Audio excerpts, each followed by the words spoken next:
Jaiguru. So எல்லாத்தோட லைஃப்லேயும் ஒரு turning point இருக்கும் இல்லைங்களா? ஸோ என்கிட்ட அதான் ஆஃபன் கேட்குற கொஷின் வந்து, என்ன இந்த வயசுலேயே ஸ்பிரிச்சுவாலிட்டிக்குள்ளே வந்துட்ட அப்படின்னு கேட்குற அந்த நிறைய கொஷின்ஸில் வந்து பார்த்தோன்னா, அது வந்து ஒன் வேர்டில் ஆன்சர் பண்ணிடவே முடியாது. எது ட்ரிகர் பண்ணுச்சு அந்த மொமெண்ட்டுக்கு அப்படின்னு. லைஃப்பில் வந்து we are everybody is trained for that spiritual life. அதுதான் உண்மை. நம்ம வாழ்க்கையில் நிறைய விஷயங்கள் நடக்கும், அந்த மொமெண்ட்டுக்கு நம்ம எடுத்துகிட்டு கொண்டு போவார் கடவுள். ஸோ அந்த மாதிரி என் லைஃப்பில் நடந்த ஒன் ஆஃப் த ரொம்ப பியூட்டிஃபுல்லான மூமெண்ட்ஸை வந்து உங்களுக்கு நான் ஷேர் பண்ணுறேன். ஸோ இதில் நான் கற்றுக்கிட்ட லெசன்ஸையும் நான் உங்களுக்கு சொல்கிறேன். ஸோ நான் வந்து 11th ஸ்டாண்டர்ட் வந்து பார்த்தோம் அப்படின்னா, நான் ஒரு இருக்கிற ஸ்கூல்லேருந்து நான் ஒரு ஹாஸ்டலில் போய் படிக்கிற ஒரு சுச்சுவேஷன் வருது. நானே பிரியப்பட்டு போகிறேன் அந்த ஸ்கூலுக்கு. ஸோ நான் வந்து இன்பிட்வீன் பிரேக்கில் நான் வரேன். ஒரு 1 வீக் பிரேக் தராங்க. ஸோ நான் ஊருக்கு வரேன். அப்போ வந்து என்னோட சிஸ்டரோட க்ளோசஸ்ட் ஃப்ரெண்டு ஒருத்தங்க இருக்காங்க. அவர் பேர் கிருஷ்ணா. ஸோ அந்த அண்ணன் வந்து என்கிட்ட கேஷுவலாக கான்வர்சேஷன் ஸ்ட்ரைக் பண்ணுறாங்க, எப்படி போயிட்டுருக்கு ஸ்டடீஸ் எல்லாம் அப்படின்னு. அந்த கான்வர்சேஷன் அப்படியே போயிட்டுருக்கு. அப்போ நடுவில் வந்து ஃபுட் எப்படி இருக்குது அப்படின்னு கேட்டாங்க. ஸோ நான் வந்து சொல்கிறேன், நான் கம்ப்ளைண்ட் பண்ண ஆரம்பிச்சிட்டேன், எனக்கு ஃபுட்டு பிடிக்கல. நம்ம ஊருக்கும் அவங்க ஊருக்கும் அந்த ஃபுட்டு வந்து ரொம்ப வேரியேஷன் இருக்குது, காரம் இருக்குது, அந்த மாதிரிலாம் நம்ம வந்து டிஸ்கஸ் பண்ணுறோம் இல்லையா? ஸோ அது வந்து இட் வாஸ் லைக் ஒரு கம்ப்ளைண்ட் மோடில் நான் எல்லாத்தையும் சொல்லி முடிச்சிட்டேன். அவர் எல்லாத்தையும் பொறுமையாக கேட்டார். கேட்டுட்டு என்கிட்ட ஒரு விஷயம் சொன்னார். அதுதான் என் லைஃப்பையே மாற்றிருச்சு. என்ன சொன்னாருன்னு தெரியுமா உங்களுக்கு எல்லாருக்கும்?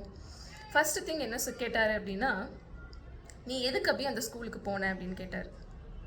நான் சொன்னேன், மார்க் எடுக்க தான் போனேன் அந்த ஸ்கூலுக்கு அப்படின்னு.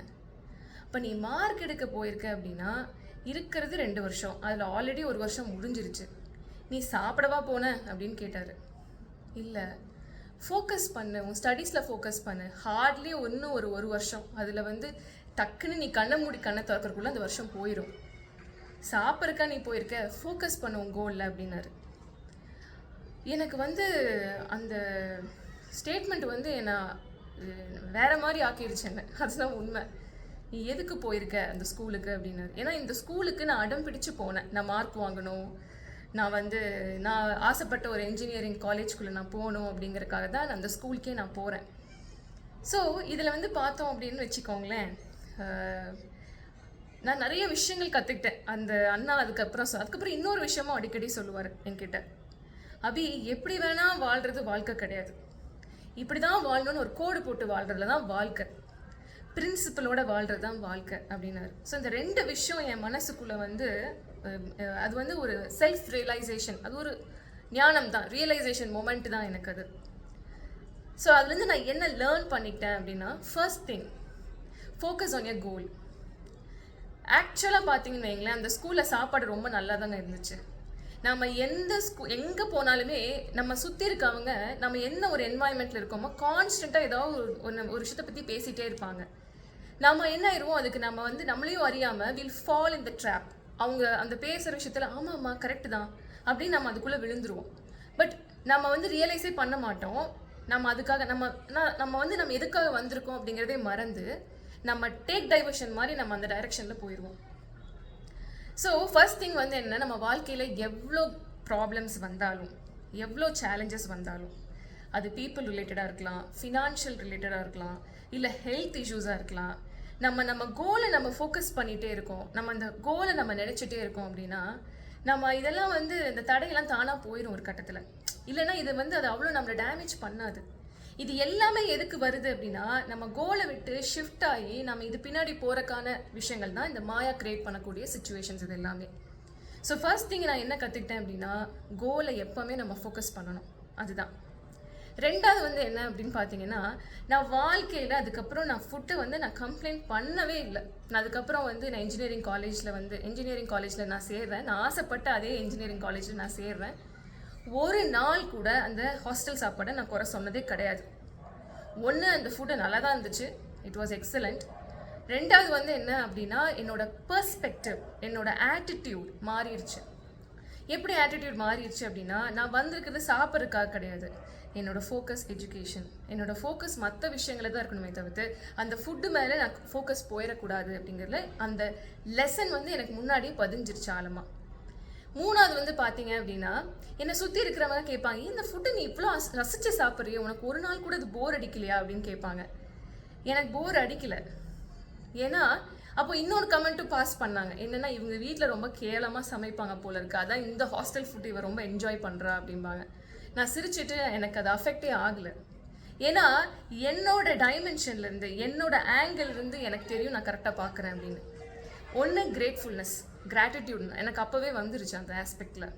என்ன அப்படின்னா இந்த ஃபுட் இல்லாமல் எத்தனையோ பேர் இருக்காங்க. ஸோ அதனால் நான் அந்த ட்ராப்பில் விட மாட்டேன்.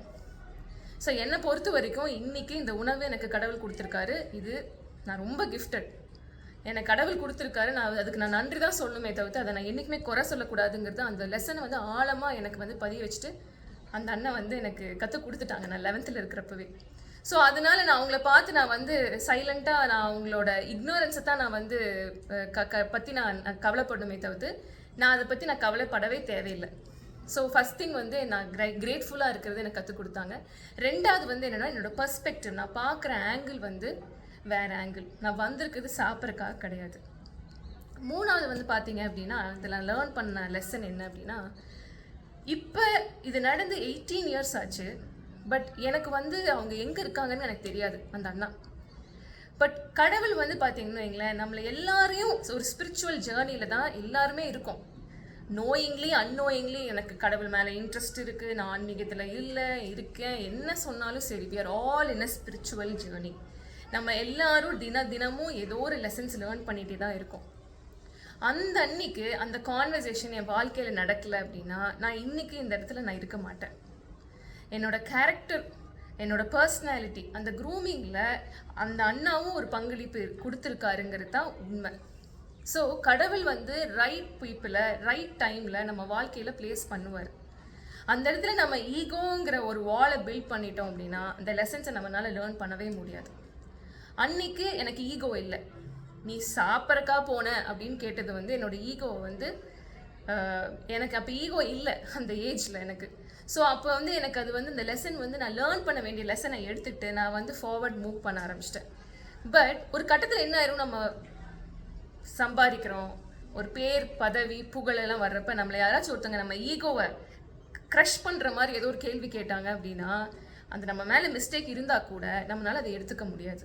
நம்ம உடனே என்ன பண்ணிடுவோம் அப்படின்னா அந்த லெசனை விட்டுட்டு அந்த பர்சனை ஃபால்ட் ஃபைண்டிங் பண்ணிவிட்டு அந்த பர்சனை நம்ம வாழ்க்கை விட்டே ஒதுக்கி வச்சுருவோம்.